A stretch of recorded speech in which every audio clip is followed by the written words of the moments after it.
Today's video is all about squashing those miscarriage myths. We've all heard them. It's your fault, you did something, it's something you ate, it's something you drank. I'll be putting all those myths and more to rest today. Hi, you alright? Thanks for tuning in. This channel is all about sharing my miscarriage stories with you and the tips and tricks I've learned whilst trying to conceive. If you or someone you know has been affected by baby loss, leave me an orange heart in the comments below. So the first myth is that miscarriage is rare, and miscarriage is far from rare. It affects up to 1 in 3 if we include pregnancies that go undetected. But statistics show that officially 1 in 4 of known pregnancies will result in miscarriage. The next myth is that having 1 miscarriage means that you are likely to go on to have more miscarriages. And in my case, this was true, but in fact for so many this simply isn't the case, and they will go on to have healthy pregnancies and healthy babies after their first miscarriage. So if you're pregnant again after a miscarriage, it's easy for me to say, but try not to worry. Speak to your midwife, your GP about your concerns, and if it really comes down to it, your early pregnancy unit are always there if you really do have concerns. The third myth: miscarriage can be prevented. Miscarriage is actually referred to as spontaneous abortion. I'm not really a fan of the term spontaneous abortion, but the spontaneous part implies that there is nothing you could have done to avoid a miscarriage. In a lot of cases, the baby simply stopped developing and there was nothing you could do to prevent that. So you can stop blaming yourself for that bit of sushi you had or that glass of wine you had when you didn't know you were pregnant. There is nothing you could have done to prevent a miscarriage. You are not to blame. This leads me on to the next myth, which is that because of your social habits, you caused the miscarriage. Medical professionals will always advise you to have a healthy diet, exercise, and do everything in the right way when you're pregnant. But let's be honest, we've seen women who are addicted to illegal drugs give birth to babies. We've seen women with alcohol addictions give birth to babies. So don't beat yourself up about a glass of wine you had when you didn't know that you were pregnant. That is not the cause of your miscarriage. You are not to blame, and you can't be responsible for what you didn't know. If you didn't know, you didn't know, you know? This leads me on to the next myth, that stress caused your miscarriage. Pregnancy is stressful, and if you've had miscarriages in the past, let alone multiple miscarriages, it is even more stressful. But stress alone does not cause miscarriages.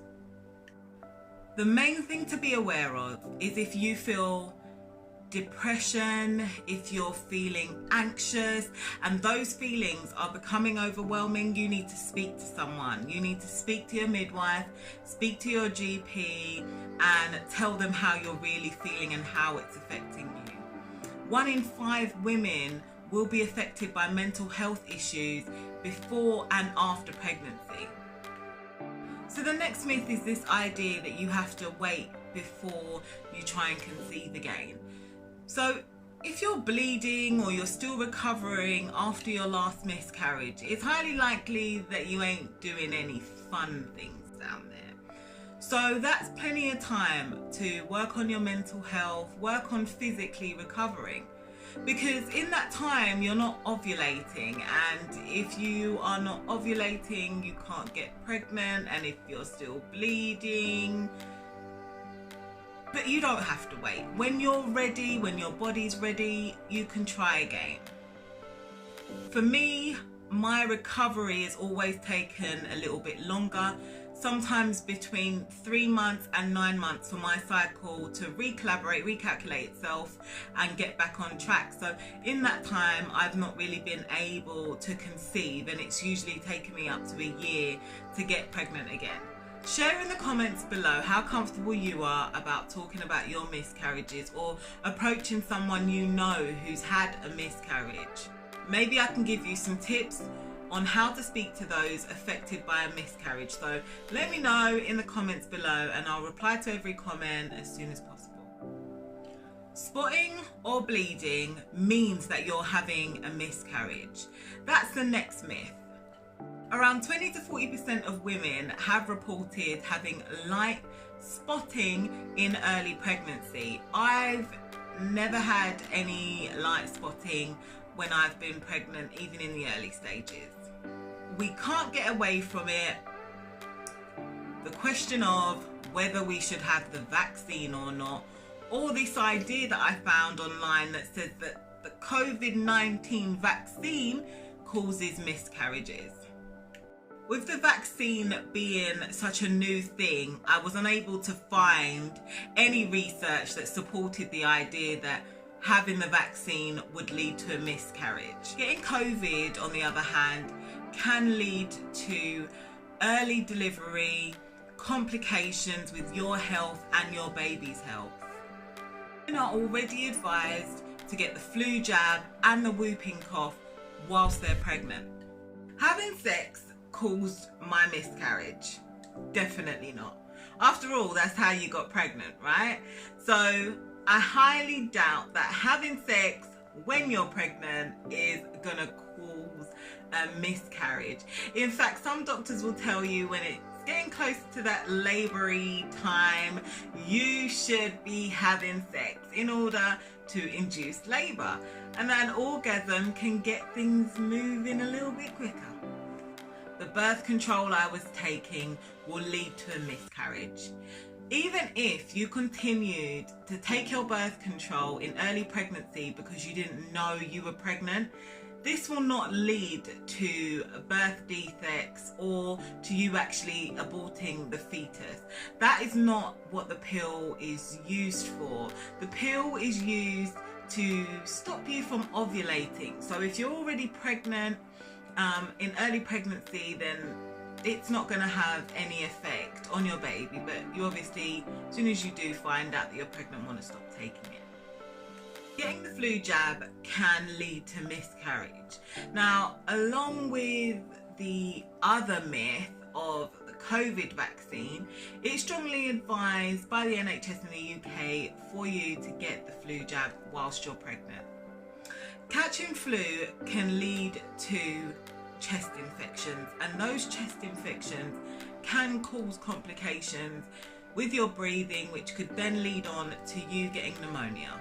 Some people assume that having multiple miscarriages is a sign of infidelity. Infidelity and infertility are two different tilities. Some people assume that if you've had multiple miscarriages, that this is a sign of infertility. But 70% of women who have had recurrent miscarriages will go on to have healthy, typical, normal pregnancies after a miscarriage. For my situation, I have a pregnancy plan already drawn up. I have a diagnosis, which I'll be going into in a later video. But generally, if you have a plan in place, you should be okay to go on to have a normal pregnancy. Now, we all know that's not necessarily the case for everyone, but there's still a high chance. Even with my age, I'm not considered infertile and have a 70% chance of going on to have a typical pregnancy. One of the myths that really gets my go is this idea that because your baby was not born, that your loss is somehow less traumatic. At the end of the day, you can never know how someone is going to feel or react to any loss. I remember being absolutely devastated when my elderly cats died, but that's not the point. The point is that it's my feeling, it's my emotion, and if I want to spend 2 days crying about my cats, That's up to me.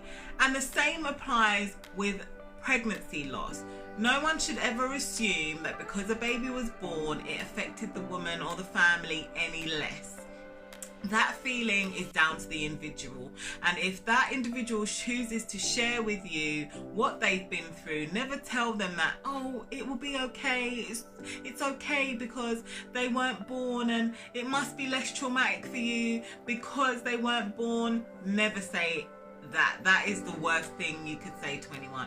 Just be supportive, just listen, just be there for that poor person, because I assure you, unless you've been through miscarriage, you will never understand what it's like to be pregnant one minute and in the blink of an eye suddenly have all your hopes and dreams snatched away from you because your baby dies. You're currently experiencing miscarriage or have had a miscarriage in the past. You probably think that your family or friends don't want to hear about your miscarriage or about what you've been through, and that's simply not true. There is a chance that they do really want to speak to you about your miscarriage but don't know how to approach the subject. If you know someone who is currently going through a miscarriage or has had a miscarriage and you want to speak to them about it but don't know how to approach them, just ask them if they want to talk about it. In our minds, we're thinking, you probably don't even want to hear about our story. You probably are uncomfortable with us talking about our loss. So that's the reason why we probably don't share it. But if you say to someone, do you want to talk about it? Can I talk to you about what you've been through, your loss? Are you ready to talk about it? That person will let you know if they want to and if they're ready to, and all you need to do is be patient and listen and be understanding to everything that they're going through. It is a very difficult subject to talk about. Loss is hard at any stage, and baby loss, especially when it's fresh, is sometimes we don't even really want to think about it. We just want to block it out and try and move on and keep busy. That's all part of grief and grieving, and I'll be making a video about how to talk to someone who's been through loss or experienced loss in a future video. Miscarriage and the chromosomes have come back with not having any abnormalities, then the assumption can sometimes be that it's the mother that's the problem. But 60% of pregnancies will result in miscarriage due to chromosomal abnormalities in the baby. So if an autopsy is offered to you, I would always opt to have this done.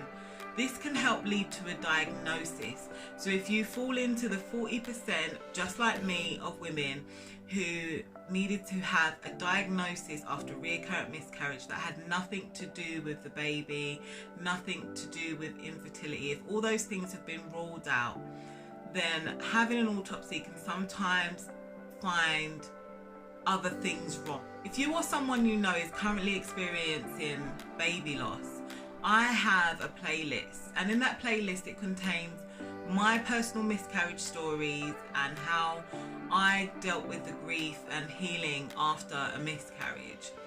Send this playlist to someone who is going through this so they can know that they are not alone, and empower them to share their story.